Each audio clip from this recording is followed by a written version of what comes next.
Обвинителството се уште нема за неколкуте скандали објавени изминативе десетина дена во кои има индиции за сериозни криминални дејствија на луѓе од највисоките ешелони на власта.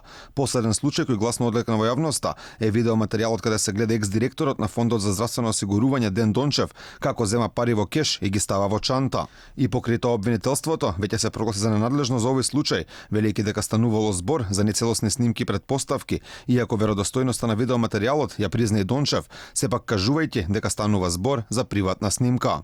Ниту зборовите на Боки 13, кои представуваат сериозна индиција за можен тежок криминал од страна на браќата Заеви, не се доволни за обвинителството да отвори предмет по допрен глас. Барете рекетирани во оваа Македонија, барете и кај Зоран и Вице Заеви, нека Бојан Јовановски. Поднос на притворот, знам. По овие искажани зборови во судот, Боки 13 од шутка беше спроведен во обвинителството, каде поднесе кривични пријави против повеќе лица, а дел од нив и функционери од власта. Пред да пристигне во обвинителството, Боки 13 преку својот адвокат добил порака да не зборува многу пред обвинителите, но и за ова обвинителството молчи. Сашко Дуковски, иако не кажи имиња, посочи дека меѓу кривичните пријави, поради кои Јовановски доби закани, опфатени се функционери од власта.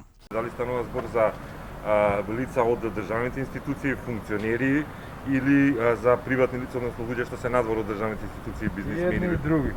И повеќе не ме прашуваат. И од еден и од друг калибар законот ме обврзува и не можам да коментирам.